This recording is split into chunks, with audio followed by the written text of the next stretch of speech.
Hello, what's up everybody? My name is Mike Brown, aka ReviewKingMB, and this is a first of sorts.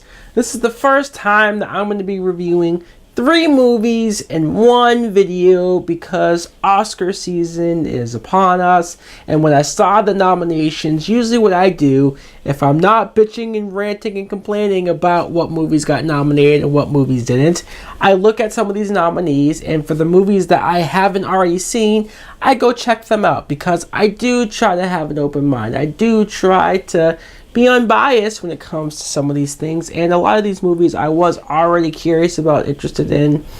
First, I'm going to talk about Moonlight. Now, Moonlight was directed by Barry Jenkins, and the plot is we're pretty much following this character, Chiron, who you see him as a little kid, and he doesn't have the greatest home life ever. His mother is on drugs and doing God knows what, not spending enough time with him, caring about him, and he befriends this guy, Juan, played by Mahershala Ali, and he's a guy who, when he sees what this kid is going through, that he is being bullied by kids in school and that he doesn't have a great home life, he tries to take care of him and be there for him.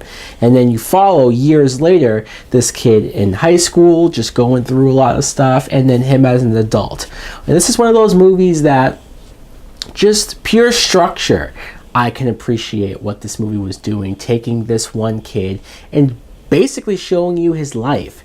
I know Boyhood did that, and you could praise Boyhood, because I did, for the time that it took to take that actor and actually do this for 12 years. That's insane. But this movie did it almost better in the sense that we were able to create the same type of story, basically following this kid. He was going through a lot more relatable issues than I think anyone can expect. And you're able to cast 3 different actors. One kid actor who I really liked a lot, really shy and just closed off and almost not trustful of anyone.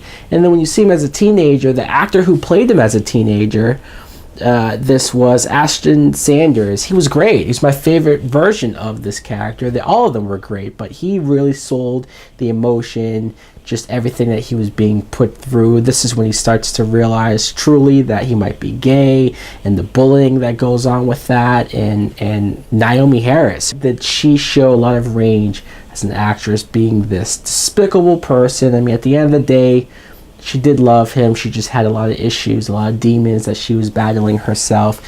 And there's a reason why she was nominated for Best Supporting Actress. I thought she was great. Mahershala Ali, I thought he was great as well.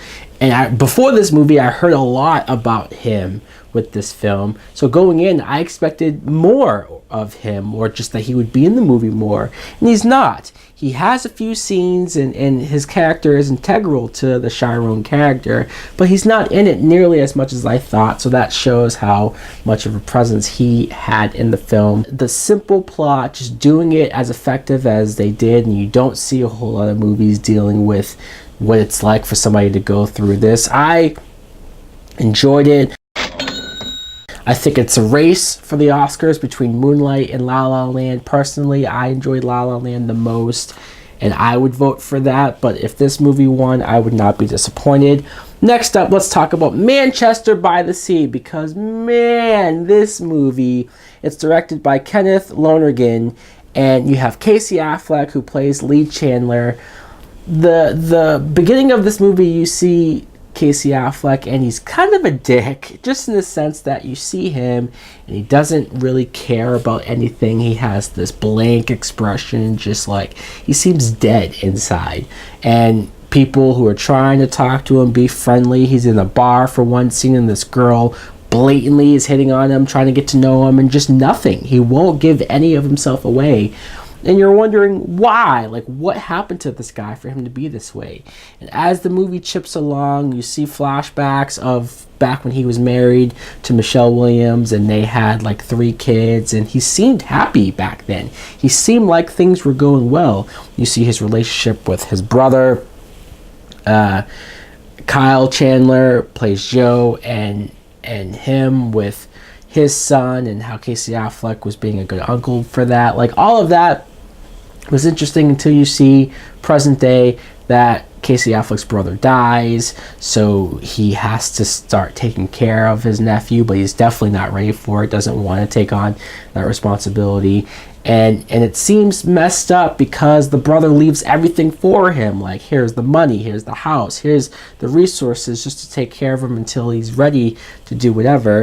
And he just doesn't want to do it. And it's not until when you see what's really going on with him, when you find out why Casey Affleck is this screwed up, why he is this emotionally cut off from the world, you not only understand it, you not only just really know what this guy went through, but then it just rips your heart out. I was heartbroken when I found out his story, and it really got me more emotionally involved than I was expecting to be before.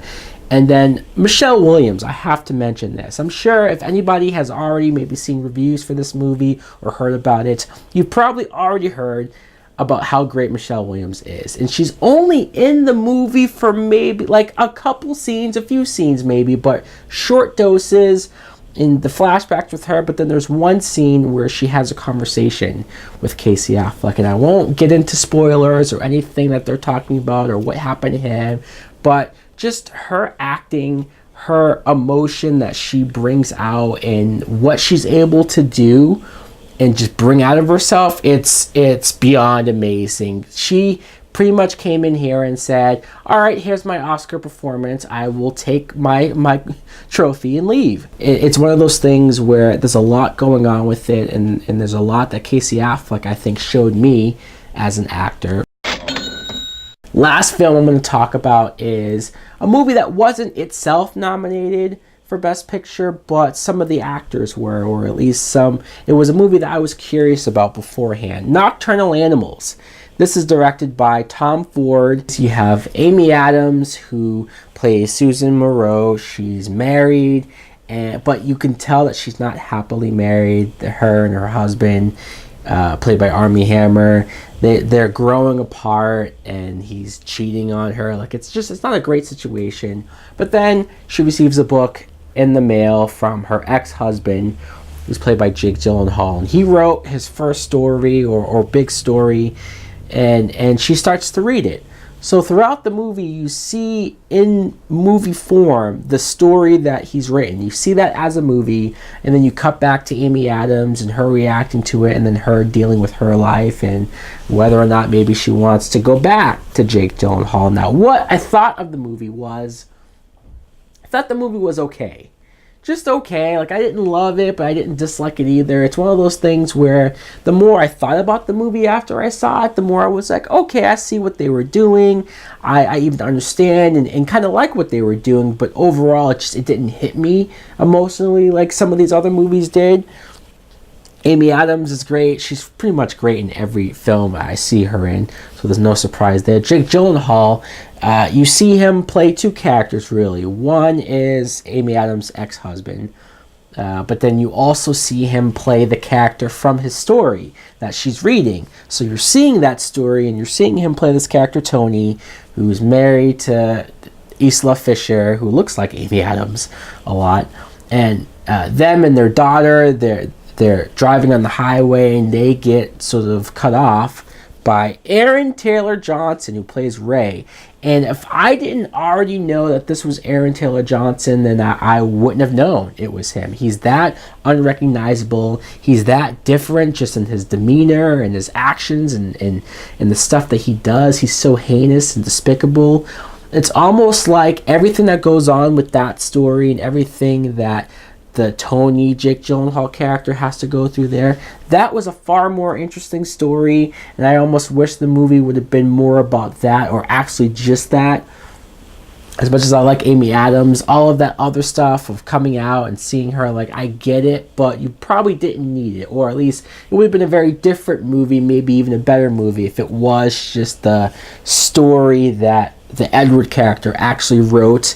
I will say Michael Shannon, who is nominated for Best Supporting Actor, he gives a performance as Bobby Andis, who's the kind of the sheriff of this story, and he's helping Tony figure out what happened here. And Michael Shannon's great. He is. This is one of his best performances. Like, I loved him in this movie. He was my favorite character just to watch, and everything he was doing.